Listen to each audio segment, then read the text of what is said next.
right? Ever feel like, I don't know, like we're only seeing the tip of the iceberg? Like there's this like a whole hidden world underneath. Exactly. Today we're diving deep into a Oh, book yeah. that really leans into that whole vibe, you know?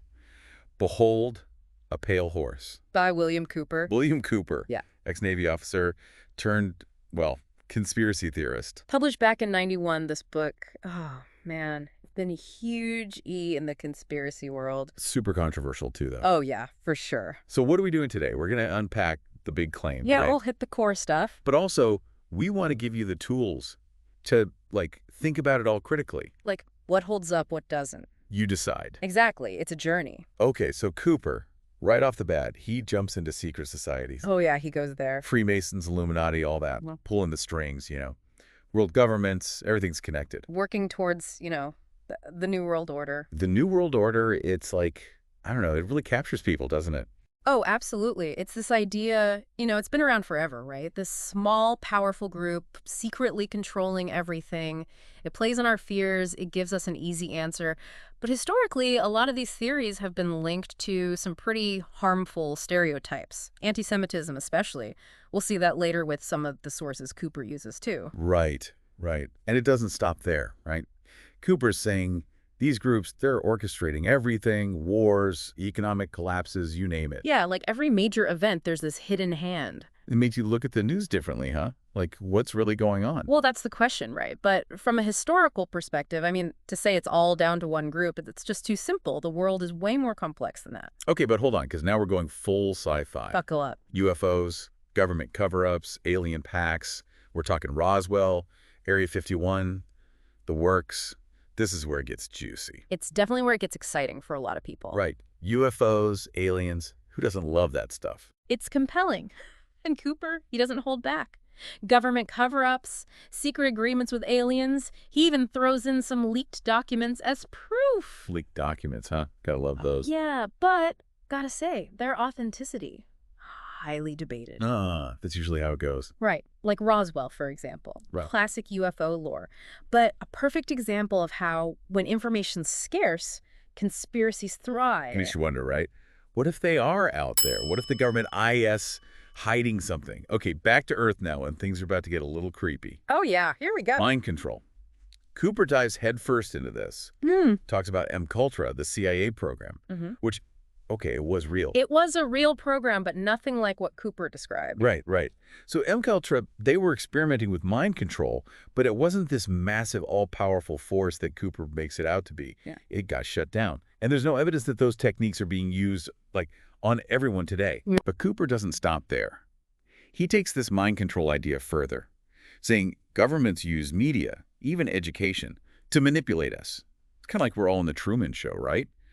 Someone's pulling the strings, controlling what we see, what we think. It's a pretty disturbing thought. It is. It makes you question everything, like the news, what you learned in school, everything. I mean, it definitely raises some interesting questions about information control, how the media shapes what we believe. Right. And then things get even darker. Oh, yeah. Cooper gets into economic collapse, population control.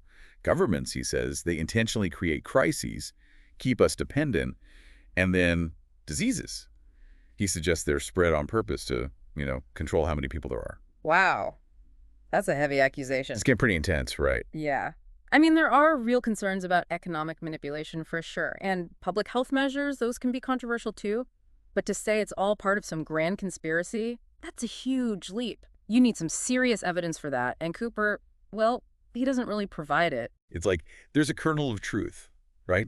Like, yeah, powerful people sometimes do shady stuff. Absolutely. But then Cooper just takes it to this whole other level. Right. It becomes this giant, all-encompassing conspiracy. And speaking of evidence, Cooper, he loves to use documents in his book. He throws a lot at you. Some of them, okay, they're declassified government files, legit stuff. Right. Stuff that's actually out there. But then there's others that are, well, kind of questionable. To put it mildly. Like the Protocols of the Elders of Zion. That's in there. Yeah, that's a big one. And that's a problem. It's a fabricated anti-Semitic text. It's been used to justify persecution for centuries. To include that, it really raises questions about Cooper's judgment and his intentions. It's a reminder, when you're looking at sources, you got to think about where they come from, their biases, what they could be used for. For sure. So Cooper's book, Love It or Hate It, it's had a huge impact. Why do you think it resonates so much with people? Well, I think it taps into this very human need, right? We want to understand the world. We want to feel like we're in the know. And the world, sometimes it feels chaotic, unpredictable. Conspiracy theories, they offer this sense of order, like there's a plan, even if it's a scary one. It makes you feel like you're waking up seeing something others aren't. Exactly. But it can be dangerous. It can lead to distrust, fear, even harm. So, okay, we've gone deep into behold a pale horse. What's the takeaway? Be curious, absolutely, but be critical too. Do your own research. Don't take anything at face value, especially if it already fits with what you believe. Question everything, right? Exactly. Challenge assumptions, look for different perspectives. Cooper, he told his readers to wake up, right? See the hidden truth. Whether you believe his theories or not, that call to awareness, it's something we can all take to heart. What systems of control do you see around you? What do you trust and why? Think about it. It's worth considering. It is.